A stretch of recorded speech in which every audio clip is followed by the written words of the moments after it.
నమస్తే vision news కు స్వాగతం. ఈనాటి వార్తలు. గత ప్రభుత్వం తప్పిదాల వల్లే బుడమేరు పొంగి విజయవాడను ముంచెత్తిందని ఏలూరులో రాష్ట్ర ముఖ్యమంత్రి చంద్రబాబు వ్యాఖ్యానించారు. కృష్ణా జిల్లా కోడూరు మండలంలో 50 సెంటీమీటర్ల వర్షం పడిందని అన్నారు. గత ప్రభుత్వం బుడమేరు గంటలను పూడ్చలేదని అన్నారు. ఆధునీకరణకు 57 కోట్లు కేటాయిస్తే వైసీపీ ప్రభుత్వం రద్దు చేసిందని అన్నారు.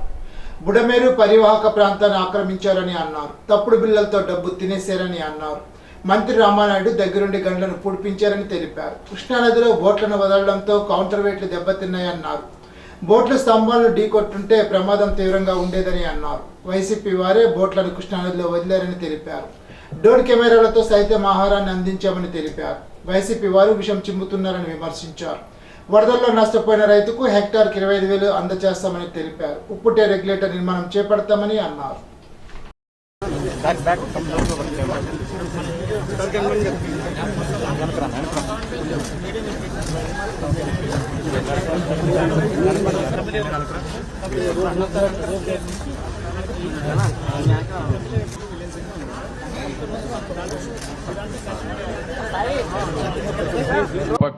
ప్రకృతి ఓసారి మన పట్ల చిన్న చూపు చూసినప్పుడు ఇలాంటి వరదలు వస్తూ ఉంటాయి. అదే సమయంలో మనం కూడా కొన్ని వాతావరణంలో పెనుమార్పులు వచ్చే విధంగా మనం కూడా చేశాం. కాబట్టి ఇప్పుడు చూస్తా ఉంటే ఎక్కడ చూసినా క్లౌడ్ బరస్టింగ్ అంటే ఆకాశంలో ఉండే మేఘాలు ఒకేసారి వర్షంగా మారిపోయి ఒకే ప్రాంతంలో కుంభవృష్టి వర్షం వచ్చే పరిస్థితి వస్తా ఉంది. ఇవన్నీ వచ్చి మళ్ళా మనుషులు చేసే తప్పులు ఇప్పుడు ఇక్కడ చూసాం.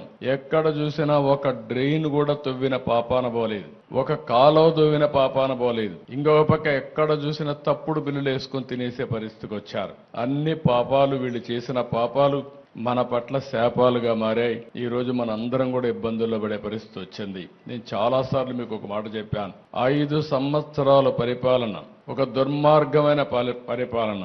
ఆ పరిపాలన యొక్క ఫలితాలు మీరు చూస్తే వ్యవస్థలు మొత్తం భ్రష్టు పట్టాయి. కడాని ఇవన్నిటి వల్ల ఇలాంటి విపత్తు వచ్చినప్పుడు నష్టపోయేది ప్రజలే నష్టపోయారు. అందుకని నాకు 10 రోజులు పట్టింది.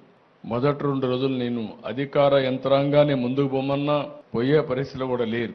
అక్కడి నుంచి నేను అక్కడే ఉండి కడాన మీరు ఒకసారి చూస్తే బుడమేరులో దగ్గర 5 రోజులు రామానాయుడు అక్కడే ఉండి గండ్లు పూడ్చే పరిస్థితి వచ్చారు. ఆ గండ్లు పూడ్చారు కాబట్టి విజయవాడకు వచ్చే నీళ్లు ఆగే పరిస్థితి వచ్చింది. 2 మార్గాలు. ఒకటి సిటీలో ఉండే నీరు బయట పంపించాలి, పైన వచ్చే నీరు ఆపాలి. పైన నీరు ఆపాలంటే గండ్లన్నీ పూడ్చాలి. గండ్లు పూడ్చాలంటే వాతావరణం సహకరించలేదు, వర్షాలు పడ్డాయి. ఆ గట్టంతా కూడా ఎక్కడికక్కడ దిగబడే పరిస్థితి ఉంది. దాంట్లో మళ్ళా ఒక లారీయో ఒక ట్రాక్టరో తీసుకపోతే లేకపోతే ఒక ప్రొక్లైన్ తీసుకపోతే అది కూడా కూరకపోయే పరిస్థితి వచ్చింది. అయినా ఎక్కడికక్కడ మళ్ళీ దాన్ని లాక్కుంటూ మళ్ళీ పెద్ద బోల్డర్లు తీసుకొచ్చి ఓసారి ప్రవాహానికి అడ్డుగా కట్టాలంటే మట్టేస్తే కొట్టుకొని పోతుంది, ఇసుకేస్తే కొట్టుకొని పోతుంది. అలాంటప్పుడు దగ్గర 100 టన్నులు ఒక రాళ్లు తీసుకొచ్చి పెద్ద బోల్డర్స్ తీసుకొచ్చి అక్కడ వేస్తే దానిపైన మళ్ళా మట్టేసి కన్సాలిడేట్ చేసి ఒక విధంగా చెప్పాలంటే ఒక యుద్ధమే చేశాం అక్కడ. జగన్ 5 సంవత్సరాల పాలనలో బుడమేరును ఆక్రమించుకోవడంతో విజయవాడ ముంపు గురైందని రాష్ట్ర జలవనరుల శాఖ మంత్రి నిమ్మల రామానాయుడు విమర్శించారు. 500 కోట్ల రూపాయల విలువైన 600 ఎకరాల భూమిని కబ్జా చేశారని అన్నారు. ఆ రోజు ఒక్క ఛాన్స్ అని ప్రజల్ని ఏ రకంగా అయితే ఏమార్చి 5 సంవత్సరాల ఆంధ్రప్రదేశ్ రాష్ట్ర సంపదను ఏ రకంగా అయితే లూటీ చేశాడో మళ్ళీ తిరిగి అదే విధంగా ఈరోజు ప్రజలను మభ్యపెట్టాలనేటువంటి మాయ చేయాలనేటువంటి ఆలోచనతో మళ్ళీ అదే అసత్యాలు అదే అబద్ధాలు ఆయన మాట్లాడుతున్నటువంటి పరిస్థితి. ఏదైతే ఈరోజు విజయవాడ నగరాన్ని ముంచేసినటువంటి బుడమేరు పాపం నీది కాదా అని చెప్పి జగన్మోహన్ రెడ్డిని సూటిగా అడుగుతూ ఉన్నా. ఎందుకంటే ఏదైతే ఈ యొక్క బుడమేరుకు సంబంధించి ఆ రోజు మరి ప్రధానంగా వెలగలేరు దగ్గర నుంచి హెడ్ రెగ్యులేటర్ దగ్గర నుంచి మరి కృష్ణానదికి 11 కిలోమీటర్లు ఏదైతే ఉందో ఆ బుడమేరుని డైవర్షన్ ఛానల్గా ఆ రోజు కేవలం ఒక 5,000-6,000 క్యూసెక్కులకు మాత్రమే మార్గం ఉన్నటువంటి ఆ డైవర్షన్ ఛానల్ని ఇటువంటి ఫ్లాష్ ఫ్లడ్స్ వస్తాయనేటువంటి ఆలోచనతో పోలవరం రైట్ మెయిన్ కెనాలు మరి నీరంతా కూడా ఈ డైవర్షన్ ఛానల్ ద్వారానే ఇప్పుడు పట్టిసీమ నీరు ఎట్లా పోతుందో ఆ మాదిరిగానే రేపు భవిష్యత్తులో పోలవరం రైట్ మెయిన్ కెనాల్ నీరు కూడా మరి డైవర్షన్ ఛానల్ ద్వారానే మరి కృష్ణానదికి పవిత్ర సంగమం ద్వారా చేరాలనే ఉద్దేశంతో మరి ఏదైతే 37,500 క్యూసెక్కుల నీరు సామర్థ్యం కలిగేటువంటి విధంగా ఆ బుడమేరు ఏదైతే డైవర్షన్ ఛానల్ని ఎక్స్టెండ్ చేయడానికి, అదేవిధంగా ఏదైతే లైనింగ్ చేయడానికి ఆ రోజు చంద్రబాబు నాయుడు గారు 2014లో మరి ఆయన నిజంగా 464 కోట్లు ఏదైతే జీవో నెంబర్ 638 638 జీవో తోటి 2014 9/10/2014 సంవత్సరం 464 కోట్లు ఏదైతే లైనింగ్కి అదేవిధంగా ఎక్స్టెన్స్కి ఆ రోజు చంద్రబాబు నాయుడు గారు అధికారంలోకి వచ్చినటువంటి మరుక్షణమే బుడమేరుని ఎక్స్టెన్షన్ చేయాలి అనేటువంటి ఆలోచనతో ఆ రోజు జీవో ఇచ్చి టెండర్లు పిలిచి 3 ఏజెన్సీలు వచ్చి ఆ రోజు 5 సంవత్సరాల్లో మరి 70-80% పనులు చేస్తే మిగిలినటువంటి బ్యాలెన్స్ పనులు కూడా మరి ఆ రోజు 13 మరి ఏదైతే 3/2019 మరొక 255 కోట్ల రూపాయలు అంటే ఇంకా బ్యాలెన్స్ వర్క్స్ ఏవైతే ఉన్నాయో అవి కూడా చేయాలనే ఉద్దేశంతో మళ్ళీ మరి ఏదైతే ఆ రోజు 206 కోట్లకు మరి ఆ రోజు 2019లో బ్యాలెన్స్ వర్కులకు కూడా మరి జీవో ఇచ్చి టెండర్లు పిలిచి వర్క్ ఆర్డర్లు ఇచ్చాం. మరి నేను అడుగుతూ ఉన్నా జగన్మోహన్ రెడ్డిని, మరి తర్వాత 2019లో నువ్వు అధికారంలోకి వచ్చిన తర్వాత మరి 5 సంవత్సరాలలో మరి కనీసం ఎందుకు ఒక్క ₹1 పని ఆ యొక్క డైవర్షన్ ఛానల్లో చేయలేదు? ప్రకాశం బ్యారేజ్లో బోట్ల తెరగుంపు పనులను రాష్ట్ర జలవనరుల శాఖ మంత్రి నిమ్మల రామానాయుడు పరిశీలించారు. ఈ సందర్భంగా ఆయన మాట్లాడుతూ బోట్ల వెలికితీతకు అధికారులు బేకం సంస్థ సర్వ ప్రయత్నాలు చేస్తున్నా ఆటంకాలు ఎదురవుతున్నాయని అన్నారు. బోట్లు ఒక్కొక్కటిగా కాకుండా 3 బోట్లు కలిపి లింక్ ఉండడంతో వెలికి తీయడంలో సమస్యలు వస్తున్నాయని మంత్రి రామానాయుడు తెలిపారు. 40 టన్నులు ఉన్న ఒక్కొక్క బోటు 3 బోట్లుగా కలిపి 120 టన్నుల కెపాసిటీ పెంచి ప్రకాశం బ్యారేజ్కు పంపడం దుర్మార్గమని అన్నారు. బోట్లు కౌంటర్ వెయిట్స్ను కాకుండా కట్టడాలను తాకి ఉంటే 3 జిల్లాలు బంగాళాఖాతంలో కలిసిపోయేవని తెలిపారు. రేపు ఏదో రకంగా క్లియర్ చేయాలి, మీకు ఎఫెక్ట్ ఎక్కువ పెట్టండి. మొన్నటి వరకు సార్ వాటర్ 5 వరకు ఉండే సార్, అంతే కదా సార్, వెలాసిటీ ఎక్కువ ఉండేను ప్లస్ 11 lakhs ఉండే కాబట్టి కిందికి దిగిపోయింది వాటర్ 2 lakhs. దీంట్లో లాగడం అయితే దీనికి ఆపోజిట్లో పెడతారు. ప్రకాశం బ్యారేజీ ముప్పు పెట్టాలి, ఈ యొక్క ప్రభుత్వానికి ఊపిరి సలపనివ్వకుండా సమస్యలు సృష్టించాలనేటువంటి ఒక కుట్రతో ప్రయత్నం ఉన్నట్టుగా కనపడుతోంది. పడవలు ఢీకొట్టి దెబ్బతిన్నటువంటి కౌంటర్ వెయిట్స్ ఏవైతే 3 కౌంటర్ వెయిట్లు ఉన్నాయో చాలా సమర్థవంతంగా, ఎందుకంటే 15-18 రోజులు సమయం పట్టేటువంటి ఆ కౌంటర్ వెయిట్స్ని కేవలం 5 రోజుల్లోనే మరి మా ఇంజనీర్లు అదేవిధంగా కన్నం నాయుడు గారు వీళ్ళంతా ఒక టీమ్గా వర్క్ చేసి ఆ 17 టన్నులు కూడా కాంక్రీట్ దిమ్ముతూ ఉంటే అట్లా డిలే అవుతుందని వాళ్ళ టెక్నాలజీని ఐరన్ను కూడా ఉపయోగించి సేమ్ అదే వెయిట్ని క్లియర్ చేసి వితిన్ 5 డేస్లో అమర్చేశారు. కానీ వైసీపీ కుట్రతో ఏదైతే పడవలు ఏదైతే ఉన్నాయో వాటిని వెలికి తీయాలంటే చాలా ఇబ్బందిగా ఉన్నటువంటి పరిస్థితి. ఆ రోజు కూడా 3 బోట్లు కూడా కలిసి వచ్చినాయి అని చెప్పి కూడా కొంతమంది వీడియోస్ కూడా పెడుతూ ఉన్నారు. అంటే ఇది ఉద్దేశపూర్వకంగానే కుట్రపూరితంగానే, ఎందుకంటే ఒక 40 టన్నులు ఒక పడవని 3 పడవలకు మిక్స్ చేసి 120 టన్నుల వెయిట్ని ఒకేసారి ప్రకాశం బ్యారేజ్ మీదకి, అది కూడా పీక్ స్టేజ్లో 11,40,000 క్యూసెక్కుల నీరు వచ్చేటువంటి సమయంలో పంపించారని అంటే నిజంగా ఎంత కుట్ర, మాకు కూడా ఎంత బాధ ఆవేదన, ఒక రైతు బిడ్డగా కూడా.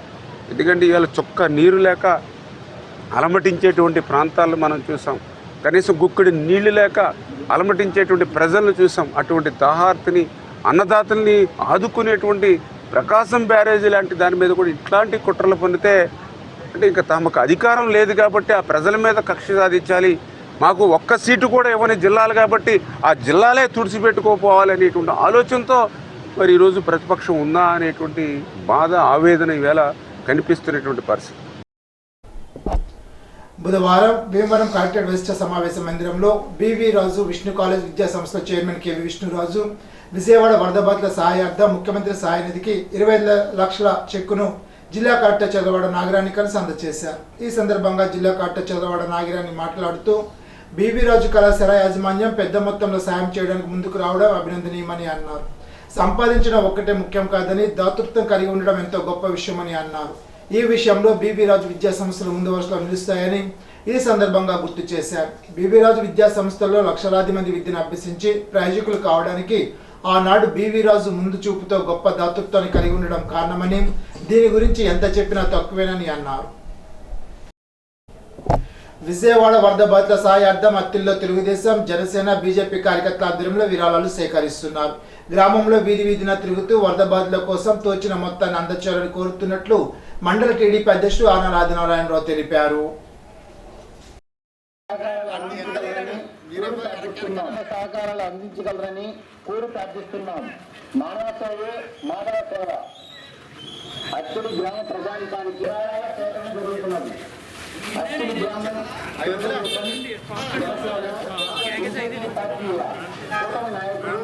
కరోనా బాగా చేయాలి ఎలా దొక్కాయింది ముందు ఆగిపోతారా లేకపోతే ఇంకేమన్నా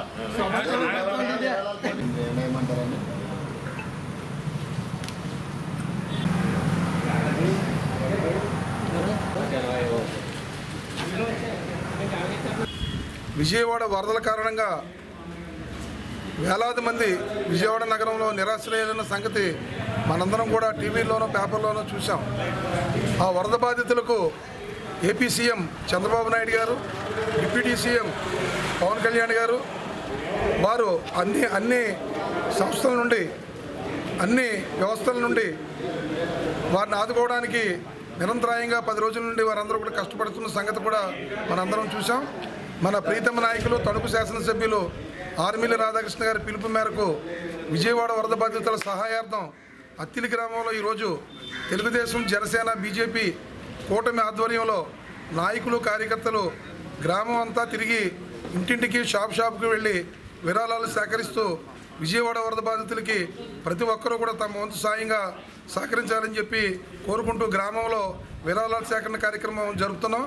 అందరూ కూడా దీనికి సహకరించాలని కోరి ప్రార్థిస్తున్నాం. విజయవాడ తుఫాను బాధితుల సహాయార్థం అత్తిలి సాయి సూర్య డ్వాకా గ్రూప్ వారు 1000 రూపాయల విరాళం అందజేసినట్లు తెలుగుదేశం నాయకుడు పుప్పాల అర్జునరావు తెలిపారు. ఒరిస్సా రాష్ట్రంలో ఆదివాసీ ప్రాంతాల్లో సువార్త సేవకు వెళ్లిన పలువురు యువకులు అస్వస్థతకు గురయ్యారు. వీరిలో అత్తిలి గ్రామానికి చెందిన పల్లి దిలీప్ కుమార్, మేల్లం టెన్హిన్ బ్యాండ్స్ అనే 2 యువకులు మలేరియా జ్వరాలతో బాధపడుతూ మృత్యువాత పడ్డారు. అత్తిలి గ్రామానికి చెందిన ఫాస్టర్ ఎం దేవరాజు గత నెలలో ఒరిస్సా రాష్ట్రంలో ఆదివాసీ ప్రాంతాల్లో సువార్త సేవకులు అత్తిలి గ్రామం నుంచి 5గురు, తణుకు, ఏలూరు, దొడ్డిపట్ల, పార్వతీపురం ప్రాంతాలకు చెందిన 12 మంది వెళ్లారు. అక్కడ సేవలు ముగించుకుని స్వగ్రామం చేరుకున్న వీరికి జ్వరం రావడంతో ఆసుపత్రిలో చేరి వైద్య సేవలు పొందుతుండగా అత్తిలికి చెందిన 2 యువకులు మృత్యువాత పడ్డారు. మరో యువకుడు హైదరాబాద్లో మృతి చెందాడు. మరో యువకుడు రాజమండ్రి ఆసుపత్రిలో చికిత్స పొందుతున్నాడు. గర్భిణీలు, బాలింతలు తప్పనిసరిగా పోషకాహారం తీసుకోవాలని ICDS Manchili sector పర్యవేక్షకురాలు P Mahalakshmi అన్నారు. ఉనికిలి, ఆర్విలి గ్రామాల్లో గల అంగన్వాడీ కేంద్రాల్లో పోషక మాసోత్సవాన్ని నిర్వహించారు. బాలామృతం ప్రాధాన్యతను తెలిపారు. పిల్లల ఎదుగుదలకు ఎటువంటి ఆహారం ఇవ్వాలో తల్లులకు అవగాహన కల్పించారు. పిహెచ్ఎన్ స్వర్ణ, అంగన్వాడీ కార్యకర్తలు ఉండ్రాజురపు రాణి, సంధి విజయ, పిఎన్ కుమారి, ఆశా వర్కర్లు ధనలక్ష్మి పాల్గొన్నారు. బాల్య వివాహాలను అరికట్టాలని ఐసిడిఎస్ పర్యవేక్షకురాలు ఎం శ్రీదేవి అన్నారు. అత్తిలి మండలం వరిగేడులో పౌష్టికాహార మాసోత్సవాన్ని నిర్వహించారు. కుటుంబంలో స్త్రీ పాత్రను వివరించారు. ఎంఎన్ఎస్కే సత్యశ్రీ, ప్రధానోపాధ్యాయుని రాధిక, ఏఎన్ఎం రత్నకుమారి, అంగన్వాడీ కార్యకర్తలు కె మీనాకుమారి, బేబీ, సావిత్రి తదితరులు పాల్గొన్నారు. విజయవాడ వరద బాధితులకు అండగా నిలుస్తూ తణుకు నియోజకవర్గం నుండి వివిధ వ్యాపారస్తులు, ప్రజలు, స్వచ్ఛంద సంస్థలు పెద్ద మనసుతో ముందుకు వచ్చి తమ వంతు సహాయాన్ని అందించడం అభినందనీయమని తణుకు శాసనసభ్యులు ఆర్మిల్లి రాధాకృష్ణ అన్నారు. విపత్తుల సమయంలో తణుకు ప్రజలు ముందుంటారని, విరాళాలతో పాటు అనేక మంది దాతలు స్వయంగా విజయవాడ వెళ్లి నిత్యావసర వస్తువులు, ఆహారం, దుప్పట్లు లాంటివి అందించి ప్రభుత్వంతో పాటు అండగా నిలవడం హర్షణీయమని కొనియాడారు. విజయవాడ వరద బాధితుల సహాయార్థం సీఎం రిలీఫ్ ఫండ్కి పలువురు దాతలు ముందుకు వచ్చి వారి విరాళాలను అందించడం జరుగుతుంది. తణుకు నియోజకవర్గంలో ఉన్నటువంటి వివిధ వ్యాపార వర్గాలు కానీ, ప్రజలు కానీ, స్వచ్ఛంద సంస్థలు కానీ పెద్ద మనస్సుతో ఎంతోమంది ఈరోజు విరాళాలు అందించి వారందరికీ కూడా మేము కూడా తోడుగా ఉంటామని ముందుకు రావడం చాలా అభినందనీయమని సందర్భంగా తెలియజేసుకుంటాం.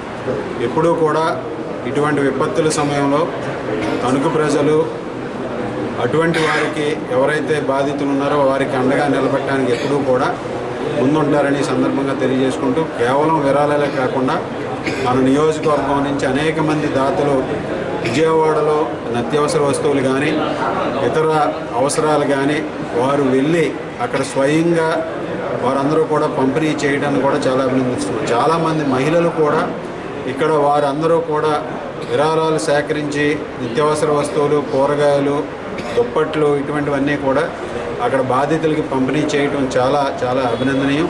ఈరోజు ముఖ్యమంత్రి చంద్రబాబు నాయుడు గారు 9 రోజుల పాటు వరద బాధితులకు అండగా నిలబడి వారందరినీ కూడా ప్రతి ఇంటిని మరలా నార్మల్ స్థితికి తీసుకొచ్చే విధంగా ఈరోజు అన్ని చర్యలు తీసుకొచ్చి ప్రభుత్వ పరంగా అన్ని కార్యక్రమాలని కూడా చేయడం జరిగింది. అదేవిధంగా ఈరోజు ప్రభుత్వం అండగా నిలబడిన దానికి సహాయంగా ఈరోజు మన నియోజకవర్గంలో ఇచ్చినటువంటి పిలుపు మేరకు ఎంతోమంది దాతలు ముందుకు వచ్చి ఈ విరాళాలను సేకరిస్తున్నారు. దానిలో భాగంగా ఈరోజు బోర్ల శ్రీనివాస్ గారు, అమెరికా చెందినటువంటి ఎన్ఆర్ఐ, మరి బ్రదరు బోర్ల రమేష్ గారు ఇద్దరు కలిసి ₹1,00,000 ఇవ్వడం జరిగింది. డాక్టర్ బాగువల్లి వెంకటరావు గారు ₹1,00,000, అలాగే Tanuku hotels owners association ₹1,00,000, Polepally Suryachandra Rao గారు, సతీ సావిత్రి దంపతులు వేల్పూరు గ్రామానికి చెందిన వారు ₹1,00,000 ఇవ్వడం జరిగింది. అలాగే తణుకు అఫీషియల్స్ క్లబ్ వారు ₹1,00,000 ఇవ్వడం జరిగింది.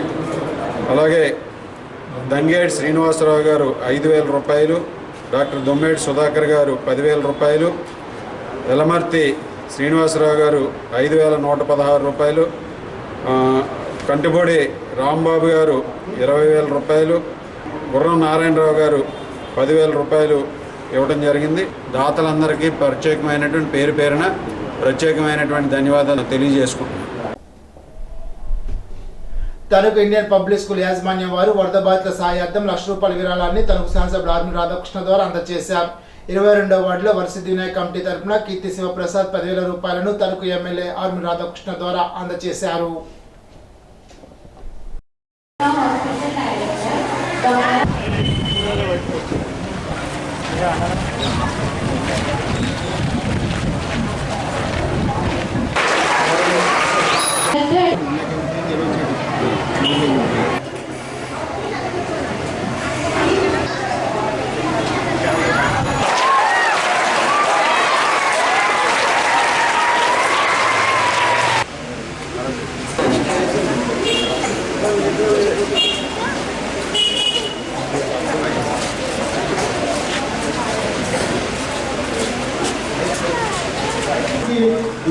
ఇక్కడ అనుకూలంగా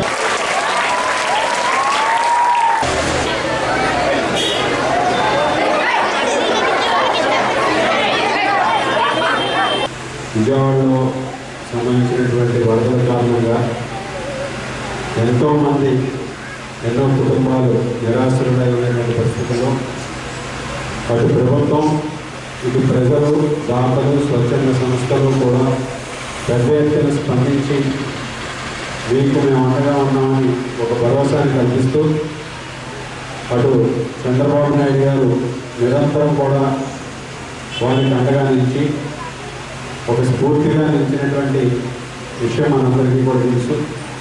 అదేవిధంగా రాష్ట్రంలో ఉన్నటువంటి అన్ని ప్రాంతాల నుంచి కూడా, ముఖ్యంగా మన తణుకు నియోజకవర్గంలో అనేక మంది వారికి ఇంతవరకుగా సహాయం చేసి వారికి అండగా నిలబడే విధంగా ముందుకు రావడం జరిగింది. దానిలో భాగంగా ఇండియన్ పబ్లిక్ స్కూల్ నుంచి కూడా పిల్లలందరూ కూడా ఈరోజు సేకరించినటువంటి ₹2,00,000 వారు అందించడం చాలా సంతోషం, అభినందనీయమైన సందర్భంగా తెలియజేసుకుంటూ ఈరోజు ఇటువంటి ఈ స్కూల్లో ఏర్పాటు చేసి దీన్ని ఈ కార్యక్రమాన్ని చేపట్టడం పిల్లలందరికీ కూడా ఒక సేవా తత్పరత ఏర్పడుతుంది. ఒక సేవా కార్యక్రమాల్లో భాగస్వామ్యం చేసే విధంగా వారికి ఈ వయసు నుంచే తెలియజేసే విధంగా ఇటువంటి కార్యక్రమాలు నిర్వహించడం వారికి భవిష్యత్తులో వారిలో ఒక సేవాగుణం ఇంకా మెరుగుపడుతుందని ఎటువంటి సందేహం లేదు.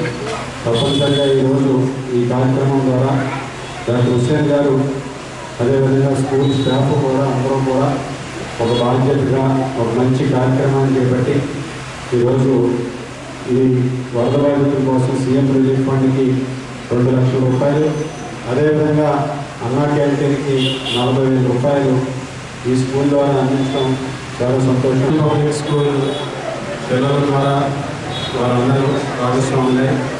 అదేవిధంగా మేనేజ్మెంటు ఉపాధ్యాయులందరూ కూడా సేకరించినటువంటి ₹1,00,000, అలాగే నిషా ఫౌండేషన్ ద్వారా డాక్టర్ అయేష్ గారు ద్వారా ₹1,00,000 అందించడం చాలా సంతోషంగా ఈ సందర్భంగా తెలియజేస్తాం.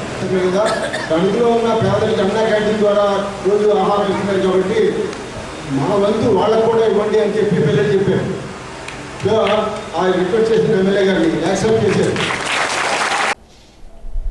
Karumanchi foundation, Indian red cross ఆధ్వర్యంలో విజయవాడలో వైఎస్ఆర్ కాలనీ వరద బాధితులకు నిత్యావసర వస్తువులు, ఆహారం, పండ్లు, బ్రెడ్, దుప్పట్లను పంచిపెట్టారు. ఫౌండేషన్ వ్యవస్థాపకులు కారుమంచి యోహాన్, బి గులేష్, శామ్యూల్, శ్రీధర్, సంజయ్, సతీష్, మంజు తదితరులు పాల్గొన్నారు.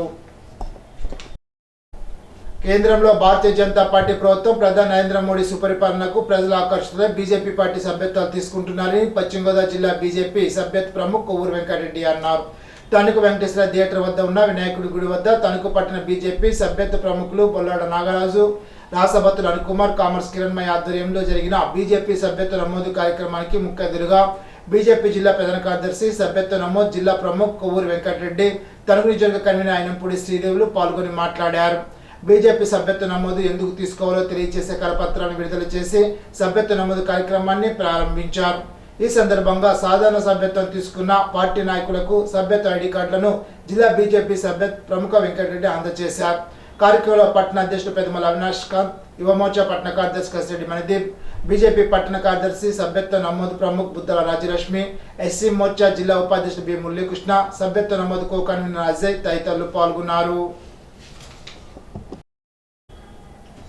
రోడ్డు ప్రమాదంలో తీవ్రంగా గాయపడి ఆసుపత్రిలో చికిత్స పొందుతున్న వ్యక్తి మంగళవారం మృతి చెందినట్లు తణుకు ఎస్ఐ కె చంద్రశేఖర్ తెలిపారు. గత ఏడాది సెప్టెంబర్ 14న తణుకు శర్మిష్ఠా సెంటర్ జాతీయ రహదారిపై మోటార్ సైకిల్పై వెళ్తున్న మాలపూడి రాజును, చెదలవాడ ప్రేమ్ కుమార్లను కారు ఢీ కొట్టడంతో ప్రేమ్ కుమార్ ఘటనా స్థలంలోనే మృతి చెందాడు. అయితే అప్పట్లో తీవ్ర గాయాలు కావడంతో రాజును ప్రైవేట్ ఆసుపత్రికి తరలించగా శస్త్రచికిత్స చేశారు. అప్పటి నుండి మంచానికే పరిమితమైన రాజు మంగళవారం మృతి చెందినట్లు ఎస్ఐ చంద్రశేఖర్ తెలిపారు. మృతదేహానికి పోస్ట్ మార్టం నిర్వహించి బంధువులకు అప్పగించారు.